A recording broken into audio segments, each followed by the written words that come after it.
Peggy 16. Destiny has fundamentally shifted with Forsaken, and I think that what you're going to see from now on is a lot of the philosophies that we learned and demonstrated are going to be carried forward. New pursuits, pinnacle activities, raids, new weapons, and more power to go after. And that's what the seasons and the annual pass are about. Every time you log in for the reset on Tuesday, something's happening in the world that's changing. It's going to be like a little advent calendar where you're unwrapping the little gifts underneath the tree, not knowing exactly what's in them.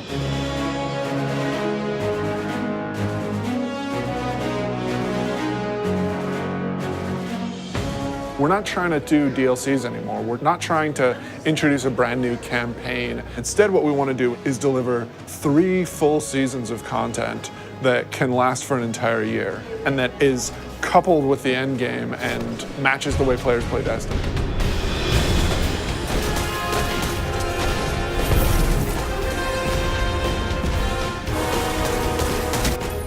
We're taking a really different approach this time around. We're changing that paradigm a lot. We're changing because of the player feedback. We're changing because of the reception to Dreaming City. And we're changing because players want to be able to experience the game, not just in day one feast mode. They want that buffet to last throughout the year and give them the reasons to keep coming back. For Forsaken, the quote was like, it's an end game with a campaign, not a campaign with an end game. And we are definitely like adding to the end game.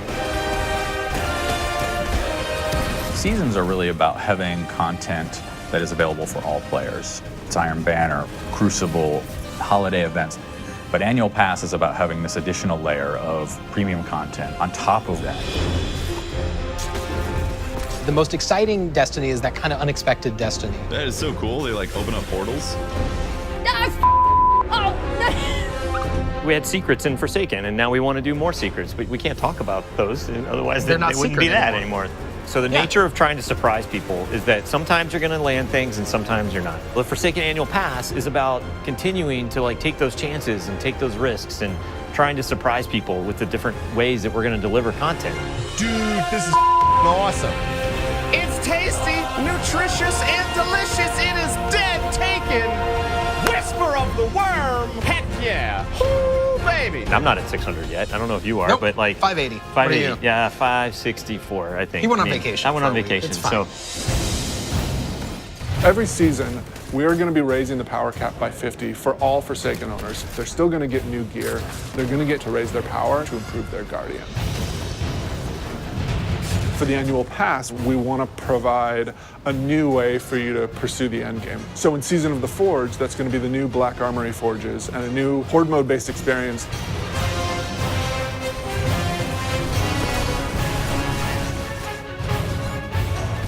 In Joker's Wild, Season of the Drifter, that's going to be new Pinnacle Gambit activities that you can play with your friends.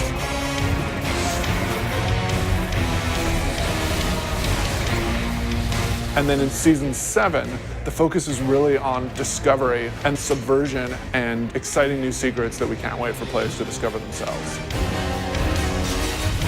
But the Annual Pass really starts going in earnest in December. That's going to be when you're going to discover the Black Armory. You are not welcome here, Guardian.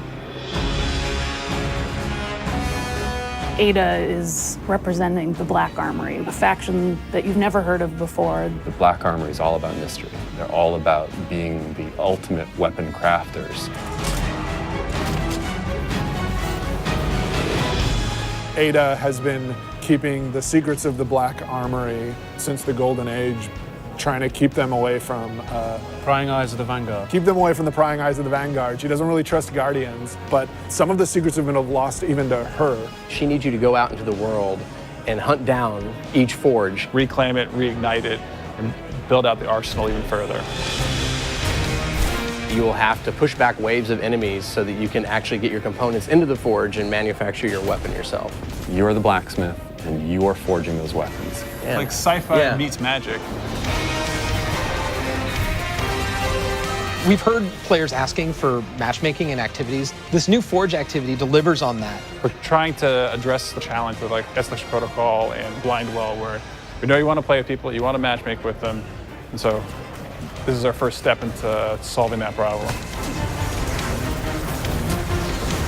The Black Armory is these lost craftsmen who develop these special weapons that from founders we haven't seen before, all coming from the Norse and Japanese and French family lines.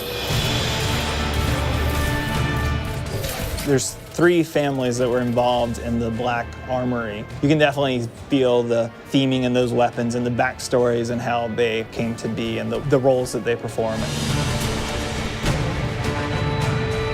Izanagi's burden is the crazy sniper rifle where you have a magazine of 4 rounds, and if you do the special reload, it actually crams all 4 bullets into a single round that does damage. That is brutal and will like totally compete with Whisper and Sleeper. It's a sniper rifle that can body shot an enemy. That's all I need to say. The bow is from the Fringe family. It's beautiful. It feels a little thorny in the way it plays. If you like Thorn from Destiny 1, you're gonna love this bow. Jotun is the fusion rifle. Goes on your hand. It goes on your hand. It's the arm blaster, as it was affectionately referred to, and it fires a giant fireball slug that will set the ground on fire. And it follows you. And it will track you down and murder you. It knows where you live. So we've got 5 new exotics, including 4 brand new awesome weapons and 1 old favorite.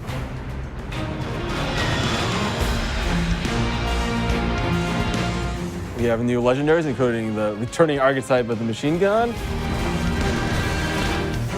And then we've got a bunch of new weapon mods for you to configure. And we have new perks that basically you have more options within columns.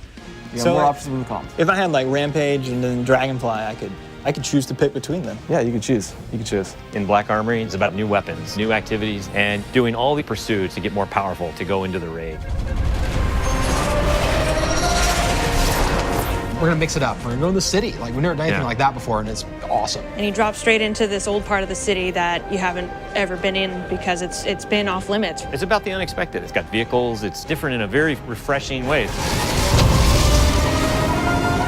It's a throwback to Wrath of the Machine style combat. It's much more focused on high action, high adrenaline. Keep the throttle pegged. That would be my my advice. We really don't want to be a box product that you think of as being on a disc. We want to be a world that evolves and changes over time. Anytime you try something new, it's going to be uncomfortable, it's going to be scary, but we got to forge ahead. Like, the world's changing, games are changing, it's time to set a new course. Yeah.